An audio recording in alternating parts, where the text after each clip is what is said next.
ට්‍රිකල් කොපිය YouTube channel එකට අදත් ඔයාව ආයිබෝන් කියලා පිළිගන්නවා. ඉතින් අද මම අවිල්ලා ඉන්නේ අලුත්ම වීඩියෝ සීරීස් එකක් අරගෙන. මේ වීඩියෝ සීරීස් එකෙන් මම කතා කරන්නේ අපිට ইনফরমේෂන් ටෙක්නොලොජි වල තියෙන number systems ගැන. ඉතින් අපි බලමු මොනවද අපිට මේ number systems ගැන කතා කරන්න තියෙන්නේ කියලා. මොකද අපිට මේ number systems වල ගොඩක් දේවල් තියෙනවා කතා කරන්න. අපිට තියෙනවා binary number systems, ඒ වගේම තවත් විවිධ number systems තියෙනවා. ඒ වගේම number systems කොහොමද එකතු කරන්නේ, අඩු කරන්නේ, ගුණ කරන්නේ, ඒ වගේම බෙදන්නේ, ඒ වගේම කොහොමද negative numbers represent කරන්නේ, ඒ වගේ ගොඩක් දේවල් තියෙනවා අපිට කතා කරන්න. ඉතින් මේ පළවෙනි එපිසෝඩ් එකෙන් මම කරන්නේ මේ කියන number systems ගැන introduction එකක් දෙන එක. ඉතින් අපි ඉස්සෙල්ලම බලමු මොකක්ද මේ number systems කියන්නේ, ඒ වගේම කොහොමද මේ number systems categorize කරන්නේ වගේ දේවල් ගැන. ඉතින් අපිට මේ number systems categorize කරන්න පුළුවන් ප්‍රධාන වශයෙන් කොටස් හතරකට. එකක් තමයි decimal system එක, අනිත් එක binary system එක, ඊළඟ එක octal system එක, අනිත් එක hexadecimal number system එක. ඉතින් අපි මේ කියන number systems මොනවද කියලා ඉස්සෙල්ලාම අපි මේ වීඩියෝ එකෙන් බලමු. ඉස්සෙල්ලාම මම කතා කරන්න යන්නේ decimal කියන number system එක ගැන. number systems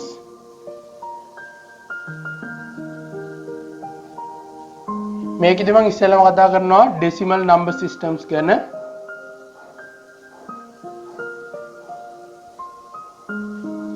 decimals number system. එතකොට decimals number systems වල අපිට base එක, එහෙම නැත්නම් අපි එකට කියනවා පාදය කියලා.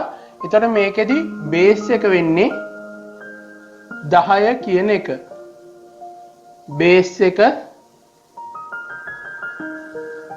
10යි. base එක 10යි කියන්නේ මේකෙදි අපිට පාවිච්චි වෙන digits ගාන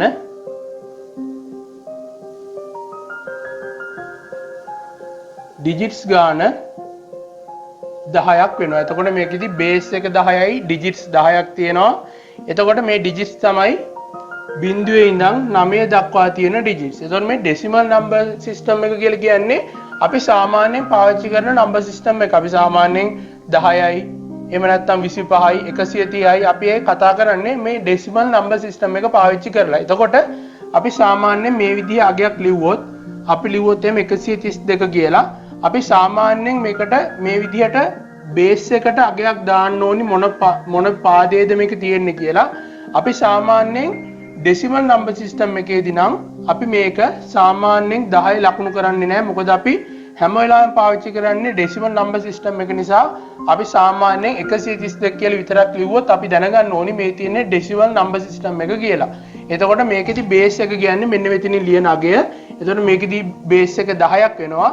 ඒක අපි සාමාන්‍යයෙන් 10 පාදයේ සංඛ්‍යා තමයි ගොඩක් අපි පාවිච්චි කරන්නේ. ඇත්තටම අපි සාමාන්‍ය ජීවිතේදී 10 පාදයේ සංඛ්‍යා පාවිච්චි කරන්නේ. ඒක නිසා මේ 10 කියන එක අපි මෙතනින් ලියන්නේ නැහැ.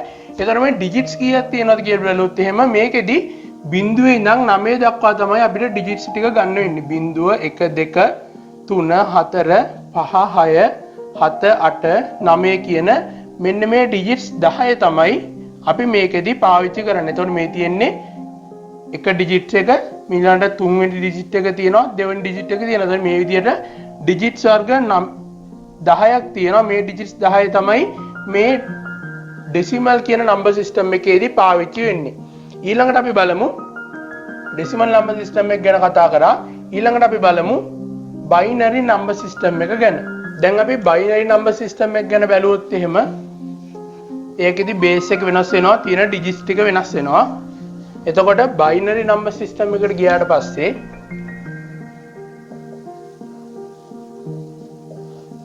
binary number system එකට ගියාට පස්සේ binary කියන්නේ සාමාන්‍යයෙන් by කියන්නේ 2යි. එතකොට binary number system එකේ base එක එහෙම නැත්නම් පාදය 2ක් වෙනවා. එතකොට පාදය 2යි නම් අනිවාර්යයෙන්ම base එකේ සංඛ්‍යාවට සමාන digits ගානක් තමයි අපිට අනිවාර්යෙන් number systems වල තියෙන්නේ. decimal වල base එක 10යි නම් ඒකේ අපිට digits 10ක් බලා ගන්න පුළුවන් වුණා. digits වර්ග 10ක්.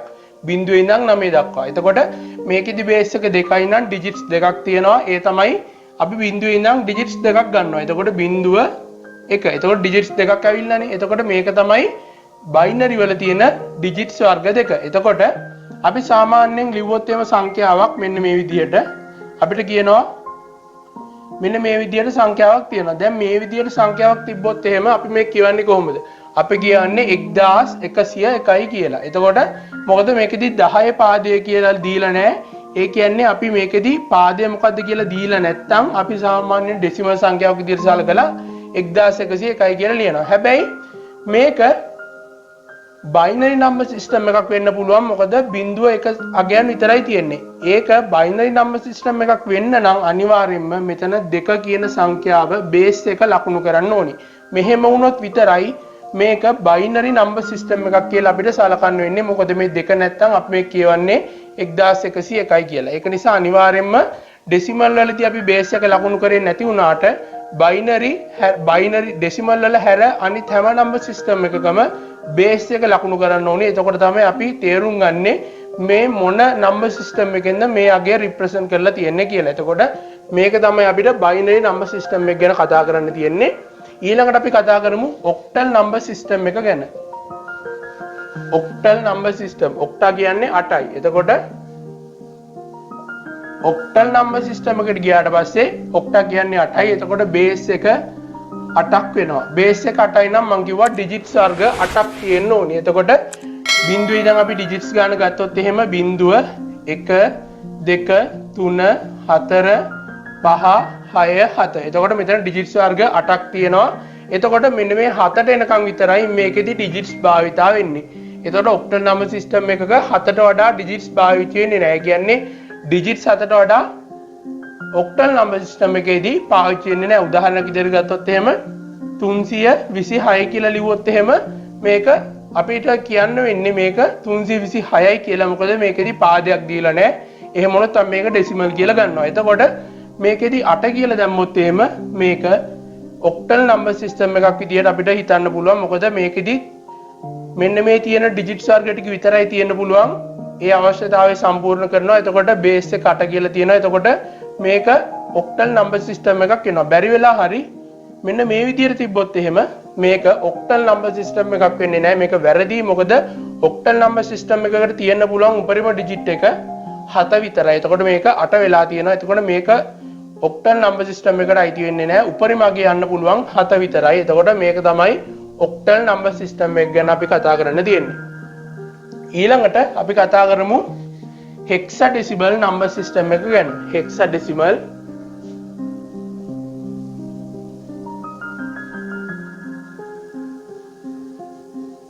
හෙක්සාඩෙසිමල්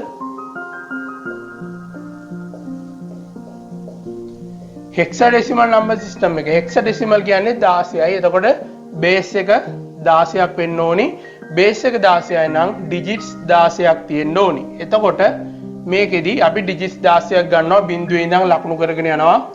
බිංදුව 1 2 3 4 5 6 7 8 9 10 9 ඊළඟට තියෙනවා 10 11 12 13 14 15. එතකොට ඩිජිට්ස් 16ක් තියෙනවා. බේස් එක 16ක් නිසා. එතකොට මේක හෙක්සාඩෙසිමල් නම්බර් සිස්ටම් එක කියලා අපි ගන්නවා. හැබැයි මෙතනදී ප්‍රශ්නයක් තියෙනවා. මොකද මෙතන 9ට එනකන් අපිට ප්‍රශ්නයක් නැහැ. හැබැයි මෙතන 10 11 12 13 14 15 කියලා තිබ්බොත් එහෙම අපිට මේක තීරණය කරන්න බැරි වෙනවා මේක මොන නම්බර් සිස්ටම් එකකටද අයිති කියලා. උදාහරණයක් විදිහට මම ගත්තොත් එහෙම හිතන්න අපි ලියලා තියෙනවා පළවෙනි ඩිජිට් එක පාවිච්චි කරා, දෙවෙනි ඩිජිට් එක පාවිච්චි කරා, 9 වෙනි ඩිජිට් එක පාවිච්චි කරා, බේස් එක 16යි කියලා ලිව්වා. එතකොට මේක හෙක්සාඩෙසිමල් නම්බර් එකක් කියලා අපිට පිළිගන්න පුළුවන්. ඊළඟ දේ අපිට 10ට වඩා වැඩි සංඛ්‍යා තිබ්බොත් එහෙම අපි ඒවා මේ විදිහට 10 11 12 විදිහට පාවිච්චි කරන්නේ නැහැ. ඒ කියන්නේ අපිට ලිව්වොත් එහෙම 5 6 10 මෙන්න මේ විදිහට අපිට කොයිම වෙලාවකවත් හෙක්සාඩෙසිමල් නම්බර් සිස්ටම් එකක් බලා ගන්න පුළුවන් වෙන්නේ නැහැ. හේතුව තමයි හිතන්න දැන් මෙතන 5 තියෙනවා ප්‍රශ්නයක් නැහැ. 6 තියෙනවා ප්‍රශ්නයක් නැහැ. එතකොට මෙතන තියෙනවා 10 කියලා. අපි දැන් ලිව්වේ 10 කියලා. හැබැයි අපි මේ නම්බර් සිස්ටම් වලදී හැම වෙලාවෙම සලකන්නේ එක ඩිජිට් එකෙන් එක ඩිජිට් එකට. එතකොට මේ එක ඩිජිට් එකක් මේ එක ඩිජිට් එකක්. එතකොට අපි 10 කියලා ලියුවට මෙතන අපි මේක සලකද්දි සලකන්නේ එක ඩිජිට් එකක් මේක අනිත් ඩිජිට් එක මේක කියලා. එතකොට අපි ලිව්වේ 10 වුණාට මේකෙදි අගය වෙනස් වෙනවා. මොකද අපි ඩිජිට් එකකින් එක සලකන්නේ. එතකොට එක කියන ඩිජිට් එක වෙනම සලකනවා. බිඳුව කියන ඩිජිට් එක වෙනම සලකනවා. එතකොට අපිට 10 11 12 13 14 කියන ඩිජිට් එක මේකෙදි ලකුණු කරගන්න බැරි වෙලා යනවා. තව උදාහරණයක් ගත්තොත් එහෙම අපි ගන්නවා 2 3 14 කියලා අපි ගන්නවා. දැන් අපිට 2 කියලා අපි ලිව්ව ඩිජිට් එක ප්‍රශ්නයක් නැහැ. 3 කියලා ලිව්ව ඩිජිට් එක ප්‍රශ්නයක් නැහැ. හැබැයි අපි මෙතන 14 කියලා කෙලින්ම අගයක් ලිව්වා. එතකොට මේ 14 මේක තියෙන්න ඕනි අනිවාර්යෙන්ම. මොකද බේස් එක 16යි නම් 14 කියලා සංඛ්‍යාවක් තියෙන්න ඕනි. 15 කියලා සංඛ්‍යා ඩිජිට් එකක් තියෙන්න ඕනි. එතකොට ඒ ඩිජිට් එක අපි මෙතනට දැම්මොත් එහෙම මේ විදිහටම මේකෙදි ප්‍රශ්නයක් මතුවෙනවා. මොකද අපි මෙතන 14 කියලා ලිව්වට ඇත්තට මෙතන තියෙන්නේ 14ද එහෙම නැත්නම් 1.4ද කියලා අපිට ප්‍රශ්නයක් ඇති වෙනවා. මෙන්න මේ හේතුව නිසා මේ හෙක්සාඩෙසිමල් වලදී අපි 10න් පස්සේ සංඛ්‍යා වලට වෙනම අක්ෂර ටිකක් පාවිච්චි කරනවා. එතකොට 9න් පස්සේ 10 වෙනුවට අපි පාවිච්චි කරනවා A කියලා, 11 B, 12 කියන එක අපි C වලින් ලකුණු කරනවා, 13 කියන එක D වලින් ලකුණු කරනවා, 14 E වලින්, 15 B E F වලින් ලකුණු කරනවා. මේ විදිහට අපි A B C D E F කියලා 15ට එනකන් නම්බර්ස් ලකුණු කරනවා. දැන් හිතන්න අපිට ඕනි බිඳුව අපි හිතමු අපි සංඛ්‍යාවක් ලියලා තියෙනවා 1 2 අපිට ඕනි මෙතනින් පස්සේ 10 කියලා ඩිජිට් එක ලියා ගන්න. හැබැයි අපි 10 කියලා ලිව්වොත් එහෙම බිඳුවයි 1යි බිඳුවයි කියලා ඩිජිට් එක තමයි මේකෙදි සැලකෙන්නේ. මොකද අපිට එක ඩිජිට් එකයි එක වාරකදී සලකන්න ඕනි. එතකොට 10 කියලා ලියනවා නම් අපි මේකෙදි ලියන්නේ මෙන්න මේ විදිහට A අකුර ලියලා මෙතනින් 16 මේ විදිහට ලියනවා. එතකොට මේක තමයි හෙක්සාඩෙසිමල් වල නම්බර් සිස්ටම් එක වෙන්නේ. 9ට එනකන් කිසිම ප්‍රශ්නයක් නැතුව ලියන්න පුළුවන්.